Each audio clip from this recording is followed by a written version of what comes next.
My name is Aziz Abu Sarah. I'm a Palestinian from East Jerusalem. That's where I grew up, and now I split my time between Washington, D.C. and Jerusalem. I grew up in Jerusalem in the time of the first Intifada. And that meant when I was a kid, I saw people throwing rocks, I saw people protesting. There were no community centers, no playgrounds, nothing in my neighborhood to do. And so I thought it's fun to go and throw rocks. But I did it because I didn't know anything about the conflict. I threw rocks first time at my neighbors who didn't think it was cute, even though I was 7 years old. Eventually, I was able to hit a bus, me and my friends, and the bus stopped and the guy got out and shot at us.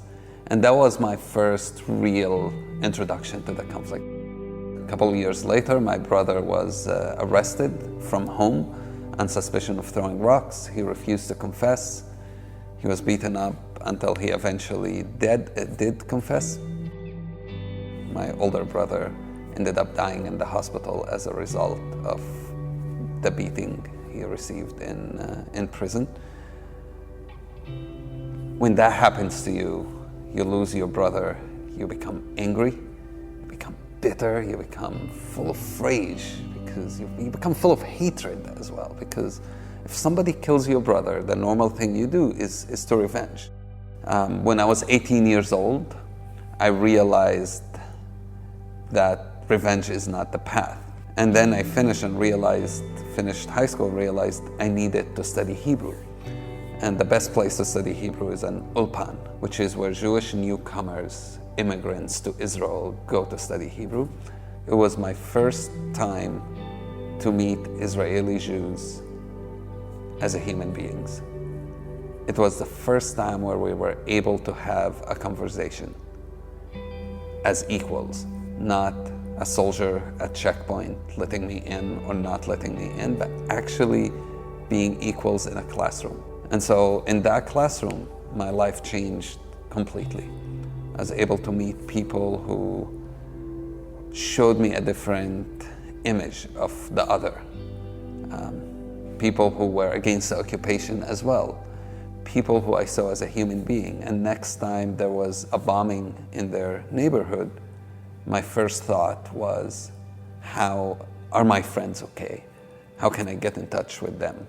And it wasn't, well, it's them versus us. This line of us versus them blurred out. And if we, the ones who lost our closest relatives, can say no to revenge, no to this cycle, then everybody else can. It's possible for us to reconcile with each other. And it doesn't mean you forget, doesn't mean you don't seek justice, but it means we understand that revenge is not the path to end this conflict. One of the things I ended up doing eventually is co-founding a company called Mejdi Tours with a Jewish friend of mine called Scott Cooper. This is a very rare thing, to have a Jew and a Palestinian co-own an enterprise, a business together, is almost not heard of. And our goal was to use travel as a way to promote peace in the Holy Land, in Israel and Palestine. And we do that by having multiple guides, an Israeli and a Palestinian co-leading trips together. And that's one of our connections with Churches for Middle East Peace, is having almost every year for the last 5-6 years, we've had a group from CMEP travel with us, and having these dual guides and being able to explore, learn, understand, and participate in making peace through having these conversations with Israelis and with Palestinians. And we're very happy to be part of this dialogue and of this conversation.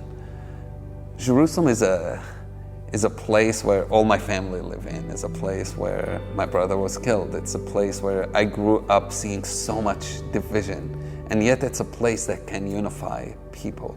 When I was an activist, now 16 years old, we would go and protest in Jerusalem, protest against the new settlements in East Jerusalem. We were met with brutal response from the army. 3 students in my high school were killed in those protests. And so growing up, I was very angry seeing injustice. As a Palestinian, don't have the same rights in Jerusalem, even when it comes to development. All the new neighborhoods in East Jerusalem were built for Jewish residents, not Palestinian residents. And so we grow as a population, but we have no place to live. There are at least 2,000 classrooms missing in East Jerusalem. And I grew up part of that. My classrooms were overcrowded, or there were not enough schools, and it affects eventually the new generation in the city. There's a lot of anger. My nephew was going out buying grocery in Mount of Olives in Jerusalem when a group of young settlers attacked him and tried to kill him, and he was able to escape with dislocated shoulders.